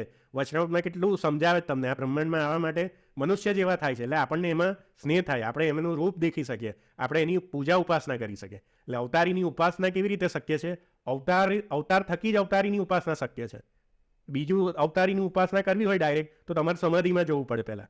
તો પહેલાં સમાધિમાં જાઓ પછી અવતારીની ઉપાસના કરો. એટલે અવતાર થકી જ ઉપાસના થાય. અને અવતાર બધા આજે શ્રી કૃષ્ણ અને સહજાનંદ સ્વામી એમાં તો આપણે એક્ય માનવાનું છે. કેમ કે આપણા ઉદ્ધવ સંપ્રદાયની શરૂઆત પણ દેવકીનંદન શ્રી કૃષ્ણ ભગવાને ઉદ્ધવજીને જ્ઞાન આપીને ત્યારે ઉદ્ધવ સંપ્રદાયની શરૂઆત કરી દીધી છે. એટલે આપણે આ બંને સ્વરૂપો સ્વીકારેલા છે. એવું નથી કે ભાઈ શ્રીજી મહારાજનું સ્વરૂપ સ્વીકાર્યું એટલે અનન્ય ભાવે ઉપાસના કરી એટલે શ્રીજી બધા શ્રીજી મહારાજ શ્રીજી મહારાજ શ્રીજી મહારાજ પછી શ્રી કૃષ્ણને નહીં માને, એવું નહીં. નંદ સંતોએ ત્યારે તો શ્રીજી મહારાજ પ્રગટ હતા, તમારા જોડે તો અત્યારે પ્રગટ નથી. એટલે પ્રગટ કેવી રીતે છે અત્યારે આપણી જોડે? અર્ચા સ્વરૂપે. શ્રીજી મહારાજનું જે અર્ચા સ્વરૂપ છે એ પ્રગટ ભગવાન કહેવાય, કેમ કે એ પણ એ ભગવાનનું આ ભગવાનનું એક સ્વરૂપ છે જે 5 પંચરાત્રમાં સમજાયા. એ પણ આપણે આગળ સમજીશું. આ બીજી વિડીયો કોઈ વિડીયોના લિસ્ટ બનાવજો, હું જે કહેતો જઉં છું, અને મને યાદ કરાવજો પછી કઈ વિડીયો બનાવવાની છે. તો અર્ચા સ્વરૂપે આજે પ્રગટ છે, એવી રીતે આ શ્રી કૃષ્ણ ભગવાન પણ અર્ચા સ્વરૂપે પ્રગટ છે. તો ત્યારે તો અવતાર સ્વરૂપે નંદ સંતોને મળ્યા હતા, તો પણ એવું કંઈ મહિમામાં ગાળા નહીં થઈ ગયા કે બધા સિદ્ધાંતો ખોટા કરી નાખ્યા. એ લોકોએ સિદ્ધાંતો જે પ્રમાણે છે એ પ્રમાણે રાખ્યા છે. અક્ષરધામમાં ભગવાનનું વર્ણન કર્યું તો આ રૂપે જ કર્યું, અને એ ભગવાન આ સ્વરૂપની એકતા શ્રીજી મહારાજ જોડે કરીને શ્રીજી મહારાજને પછી કીધું છે કે સર્વ અવતારી, સર્વ કારણના કારણ. એવું નહીં કે મન ફાવે એમ બોલ કર્યું છે અને પછી બીજા અવતારોને નીચે ઉતાર્યા છે. તમે નંદ સંતોના પણ જે પદો, જે વાક્યો સાંભળશો ને, તો પહેલાં એ શ્રી કૃષ્ણ ભગવાન જોડે એમની એકતા કરશે, અને પછી શ્રીજી મહારાજને સર્વ અવતારી કહેશે કે સર્વ અવતાર ધરતાર કહેશે. એમને એમ નહીં કહેવાનું. આપણે ખબર પડે છે, મગજમાં ફિટ થશે હવે તમને ધીમે ધીમે. એટલે આગળ આપણે વચનો મેં સમજાવ્યું હતા, વડતાલ 18 સમજૂતી, જે ના જોયું હોય તો જોઈ લેજો, કે આ ભગવાનના બધા નામ છે. અક્ષરધામમાં બિરાજમાન રાધા લક્ષ્મી શ્રી કૃષ્ણ ભગવાનના બધા નામ શું છે? પરબ્રહ્મ, પુરુષોત્તમ, પરમાત્મા, વાસુદેવ નારાયણ. સ્વામિનારાયણ ભગવાન પણ નામ મહારાજે આ ભગવાન માટે આપ્યું હતું, પણ એ બંને સ્વરૂપમાં એકતા છે એટલે એમને પણ સ્વામિનારાયણ તરીકે બધા સંબોધવા મળ્યા. એટલે નંદ સંતોએ સ્વીકારી લીધું કે હા, અમે એ જ ભગવાન માનીએ છીએ, એટલે એ પણ સ્વામિનારાયણ છે. શ્રીનારાયણ, શ્રીમદ નારાયણ, શ્રી કૃષ્ણ, વિષ્ણુ એટલે લોકપાલમાં જે છે એ પણ વિષ્ણુ છે, અને આ ભગવાનનું નામ પણ વિષ્ણુ છે. પરથારામાનંદ સંતોએ લખેલું છે, મેં નથી લખેલું. અને વડતાલ 18માં મહારાજે આપણે જે 5 વાતોનું અનુસંધાન રાખવાનું છે, એમાં જે આ વસ્તુ કહી કે 5માં આપણા ઈષ્ટદેવ જાણવા શ્રી કૃષ્ણ ભગવાન, એટલે આને જાણવાના છે. અને એના પરોક્ષ રૂપ, એટલે આ પરોક્ષ રૂપ થયું અને આ પ્રત્યક્ષ રૂપ થયું, એ બંનેને જાણવાના છે. એટલે પરોક્ષ રૂપ પાછું સમજાવે છે મહારાજ. ગોલોક મધ્ય અક્ષરધામ, તો આને હું ખોટું પાડી દેશો? આ મહારાજની વાણી છે. ગોલોક મધ્ય બ્રહ્મ જ્યોતિ, તો મહારાજની વાણીને ખોટી પાડી દેશો? પછી પાડાના મધ્ય હતી એના દ્રષ્ટાંતથી કંઈક સમજાવશે. અક્ષરધામનું અન્વય સ્વરૂપ સમજાયું છે. એ પ્રથમના 63માં જે અક્ષરધામની ચર્ચા કરી છે મહારાજે, એ ભગવાનની મોટપ સમજાવવા માટે એ અન્વય સ્વરૂપ, જે અન્વયને વ્યતિરેક, એ પણ ભવિષ્યમાં એક વિડીયો બનાવીશું કે એનાથી આ બધા દ્રષ્ટાંતો ખોટા પાડે જ બધા. હવે તમને ગોલોક મધ્ય અક્ષરધામ ના જ હોય તો પછી બધે શું કામ નંદ સંતો લખવા જાય ગોલોક મધ્ય અક્ષરધામ? આપણે એવું જ માનવાનું છે કે અક્ષરધામ અલગ જ છે, તો પછી ગોલોક મધ્ય અક્ષરધામ લખવાની શું જરૂર છે? અને એ જ જ્યાં લખે છે ત્યાં જ સમજાવી દઈએ ને કે અહીંયા પાડા મધ્ય હતીનું દર્શન લઈને ગોલોક મધ્ય નહીં માનવાનું. અને નહીં જ માનવાનું તો લખે જ શું કામ? અક્ષરધામ અલગ જ લખે ને, એટલી તો થોડી કોમન સેન્સ લગાવો ને. આ મહારાજના શબ્દો કેમના ખોટા પાડો તમે? ગોલોક મધ્ય અક્ષરધામ, તો પછી શિક્ષાપત્રી 121માં શ્લોકે ખોટો પડે. ગોલોક ધામની પ્રાપ્તિ કરવાની છે, એમાં શ્રી કૃષ્ણ ભગવાનની આપણે સેવા કરવાની છે. એટલે આ ભગવાનની જે પરોક્ષ રૂપ છે આપણે એની પ્રાપ્તિ કરવાની છે, જે ભક્ત ચિંતામણીમાં 159માં પ્રકરણમાં નિષ્કુળાનંદ સ્વામી સમજાવે છે. એટલે આ બધું સમન્વય કરશો ત્યારે જ તમારા મગજમાં લાઇટ થશે. નહીં તો બધું આ વાક્ય ભૂસી કાઢવાનું, અહીંયા આવું લખ્યું પણ આપણે આવું નહીં માને, એવું નહીં. જેવું લખ્યું છે એવું જ માનો છે. એ ગોલોક મધ્ય અક્ષરધામ લખ્યું, એના વિશે શું લખ્યું? શ્રી કૃષ્ણ ભગવાન રહ્યા છે, તે દ્વિભુજ છે. આવ્યું ફરીથી જે મહારાજે પદ 3માં વર્ણન કર્યું. શ્યામ સુંદર છે, રાધિકાજીને લક્ષ્મીજી સહિત છે. પછી કહે છે અનેક અવતાર ધારણ કરે છે, અને આ બધા શાસ્ત્રોમાં, ઉપનિષદ, સાંખ્ય શાસ્ત્ર, યોગ શાસ્ત્ર, પંચરાત્રમાં આ સ્વરૂપનું જ વર્ણન કર્યું છે. પરોક્ષ મને ભગવાનનું સ્વરૂપ કહ્યું, એટલે આ ભગવાનનું સ્વરૂપ વર્ણન કર્યું. એટલે પ્રત્યક્ષ રૂપ એટલે શ્રીજી મહારાજનું રૂપ જાણ્યું, તો એમનું પરોક્ષ રૂપ પણ કયું જાણવાનું છે, ઓળખવાનું કે એ રૂપ કેવું છે. કેમ કે આ આપણને નંદ સંતોને ત્યારે પ્રાપ્તિ થઈ હતી. આપણને તો કંઈ અવતાર રૂપે પ્રાપ્તિ નહીં થઈ શ્રીજી મહારાજની. શ્રીજી મહારાજની કેવી રીતે પ્રાપ્તિ થઈ? વિગ્રહ રૂપે, કે એમના ચરિત્ર રૂપે પ્રાપ્તિ થઈ છે. તો એ પ્રત્યક્ષ રૂપ માન્યું આપણે એમની મૂર્તિને, કે શ્રી કૃષ્ણ ભગવાનની મૂર્તિ રાખે તો એ પ્રત્યક્ષ રૂપ થયું. એ પ્રગટ થયા ત્યારે ભગવાને કેવું રૂપ ધારણ કર્યું હતું, તો એની મૂર્તિ રાખી તો એ પ્રત્યક્ષ રૂપ થયું ભગવાનનું. અને આ જે અક્ષરધામનું રૂપ જે અકોચર છે એ કેવું થયું? પરોક્ષ રૂપ. તો એનું વર્ણન પણ મહારાજે કરી દીધું. એટલે આ સમજવાનું છે આપણે. પછી આ ગઢડા મધ્ય પ્રકરણનું 31મું વચનામૃત, એમાં પણ મહારાજ જે મેં આગળ કીધું કે અવતાર તો સર્વે કોના છે? વાસુદેવ ભગવાનના. એટલે શાસ્ત્રમાં કહ્યું હોય કે વૈરાજ પુરુષદેવ દ્વારા અવતાર થાય છે, પણ એ વાસુદેવ નારાયણ એટલે અક્ષરધામના અધિપતિ આ જે શ્રી કૃષ્ણ ભગવાન વાસુદેવ નારાયણ છે, એ પુરુષ રૂપે વૈરાજ પુરુષને વિશે આવીને વિરાજમાન હોય ત્યારે જ અવતાર કયા છે. એટલે બધા અવતાર કોના છે? વાસુદેવ ભગવાનના જ છે, બીજા કોઈના નથી. અક્ષરધામાધિપતિ ભગવાનના જ બધા અવતાર છે. એટલે લોયા 18 ફરી વાંચો કે આ જ ભગવાન બધા અવતાર ધારણ કરે છે. અને બધા અમુક અક્ષરધામો પાછળ એવા લોકોને ગેરમાર્ગે દોરે છે કે રામકૃષ્ણની ઉપાસના કરીએ ને તો અક્ષરધામમાં ના જવાય, મુક્તિ ના મળે, આત્યંતિક મુક્તિ ના મળે. તો અહીંયા જ મહારાજે કીધું, જ્યારે આ ભગવાનની ઉપાસના કેવી રીતે કરવાની? કે ભગવાન અવતાર ધારણ કરે, એટલે ભગવાનના જે અવતાર રામકૃષ્ણાદી, એમાં બધા અવતાર આવી ગયા. મનુષ્ય આકારે જેટલા અવતાર ધારણ કર્યા બધા આવી ગયા. એમાં શ્રીજી મહારાજે આવી ગયા, કેમ કે આ બ્રહ્માંડમાં જે આવે અવતાર જ કહેવાય. એમાં અવતારી ભાવ રાખીએ એટલે આપણે એમને અવતારી કહીએ. પણ એમનું અવતારી રૂપ સમજવાનું એટલે કયું રૂપ સમજવાનું? આ સમજવાનું, મુરલીધર શ્રી કૃષ્ણ. એટલે એની ઉપાસના કરે છે ત્યારે શું થાય છે? બ્રહ્મરૂપ થાય છે અને એની મુક્તિ થાય છે. એટલે જે અષ્ટાડાયો કહેતા હોય કે બીજા અવતારની ઉપાસના કરવાથી આત્યંતિક મુક્તિ ના થાય, તો એ અષ્ટાડાયોને આ વચન બતાવજો મહારાજ. અને આપણે આપણી સામાન્ય બુદ્ધિમાં આ બધું બેસે ને કે એટલા માટે જ મહારાજે પોતાનું જે અર્ચા સ્વરૂપ છે મનુષ્યાકારે જ્યારે શ્રીજી મહારાજ પ્રગટ થયા હતા તો પોતાનું અર્ચા સ્વરૂપ હરિકૃષ્ણ મહારાજ તરીકે વડતાલમાં પધરાવ્યું. પછી એમના અંતર્ધ્યાન પછી બીજા આચાર્યોએ બીજી જગ્યાએ બધે હરિકૃષ્ણ મહારાજ એટલે મહારાજનું અર્ચા સ્વરૂપ બધે પધરાવ્યું. અને કેવી રીતે પધરાવ્યું? કે શ્રીકૃષ્ણની જોડે જ. અને અર્ચા સ્વરૂપનું નામ પણ હરિકૃષ્ણ મહારાજ કેમ આપ્યું? વિચારો તો ખરા, થોડુંક મનન ચિંતન. મહારાજે કીધું ને એવી રીતે બધી વસ્તુમાં મનનને ચિંતન કરવાનું કે આવું કેમ એ પ્રશ્ન પૂછવાનો. વાય કે હરિકૃષ્ણ મહારાજ જ કેમ નામ આપ્યું? સ્વામિનારાયણ કેમ નહીં? સહજાનંદ સ્વામી કેમ નહીં? નારાયણ મુનિ કેમ નહીં? કેમ? તો આપણા જે ઈષ્ટદેવ છે શ્રી કૃષ્ણ ભગવાન એ જ ફરીથી હરિરૂપે આવ્યા હતા, શ્રી હરિરૂપે, એટલે હરિકૃષ્ણ મહારાજ. એટલે એમનું નામ પણ છે. પણ હરિકૃષ્ણ મહારાજ કેમ સિલેક્ટ કર્યું? કે શ્રી કૃષ્ણ રૂપ જ છે. એટલે આપણા જે ઈષ્ટદેવ છે શ્રી કૃષ્ણ 108 એ શ્લોક ખોટો ના પડે. આ બધું નંદ સંતોએ મહારાજે ને આપણા આચાર્યોએ વિચાર્યું છે કે આપણો સૈદ્ધાંતિક રીતે ખોટા ના પડીએ. શિક્ષાપત્રી મહારાજની વાણી ખોટી ના પડે કે આપણા ઈષ્ટદેવ શ્રી કૃષ્ણ છે અને શ્રી કૃષ્ણ ભગવાનની એકલી મૂર્તિ હોય અથવા નર નારાયણ એ વચ્ચે ભેદ નહીં માનવાનો. તો એ નારાયણ ઋષિ સહજાનંદ સ્વામી તરીકે પ્રગટાયા. તો એ જે શ્રી કૃષ્ણ થયા. એટલે આપણને અનુસંધાન રહી કે આપણા જે ઈષ્ટદેવ છે એ જ શ્રી કૃષ્ણ હરિરૂપે આવ્યા હતા, એટલે હરિકૃષ્ણ મહારાજ. એટલે બંને સ્વરૂપો રાખ્યા છે. અને મહારાજે પણ વડતાલના જે આચાર્ય છે એમની કેવી આજ્ઞા કરી હતી કે તમારે બધા આશ્રિતોને કેવા રૂપ પૂજવા આપવા? તો રાધાકૃષ્ણનું એક રૂપ અને એક મહારાજે પોતાની મૂર્તિ બનાવી હતી, બંને રૂપ આપવા. એવું નહીં કહ્યું મહારાજે કે હવે મારું જ રૂપ આપવાનું, ખાલી બંને રૂપની આપણે પૂજા કરવાની છે. એટલે આ બીજું એ અનુસંધાન આપણને રહી કે મહારાજનું સ્વરૂપ અક્ષરધામમાં કેવું છે? આવું મુરલીધર છે. એ આપણને મગજમાં ફીટ રહી, આપણી સામાન્ય બુદ્ધિમાં ફીટ બેસે. એટલે આ નંદ સંતોએ મહારાજે ને આપણા આચાર્યોએ કામ કરેલું છે કે આવી રીતે ભગવાનનું સ્વરૂપ પૂજીશું ને તો દરરોજ આરતી આપણે સહજાનંદ સ્વામીની ગઈશું, પછી રામકૃષ્ણ ગોવિંદ ધૂન શ્રી કૃષ્ણ ભગવાનની ગઈશું, પછી રાધિકા કૃષ્ણ અષ્ટકમ રાધા કૃષ્ણનો ગઈશું. તો આપણને અનુસંધાન રહેશે કે આ જે શ્રી કૃષ્ણ અને હરિકૃષ્ણ અને શ્રી કૃષ્ણ વચ્ચે ભેદ નથી અને આપણે જે પ્રાપ્તિ છે એ આ રૂપે કરવાની છે, મુરલીધર. એવું અનુસંધાન મગજમાં ફિટ રહીને એટલે આ ભગવાને કાર્ય કર્યું છે. પણ એમાંય બધા અષ્ટાડાયોએ એવા બધા ગડબડ ગોટાળા કરીને બધું અલગ કરવામાં આવ્યું છે અનન્ય ઉપાસનાના ભાવે. તો કરતા રહો. પછી તમારે શ્રી કૃષ્ણ શબ્દ બધે ભૂસવા જવું પડશે. અને કેટલાય જગ્યાએ તમે ભૂસવા જશો, કેટલા ગ્રંથોને તમે દબાવશો. અનેક ગ્રંથોમાં શ્રી કૃષ્ણથી જ વર્ણન કરેલું છે. તમે 150 વર્ષમાં કેટલા ગ્રંથો દબાવી દીધા, હજુ કેટલા ગ્રંથો દબાવશો? કેટલા વચનોમાં શ્રી કૃષ્ણ શબ્દ ભૂસવા જશો?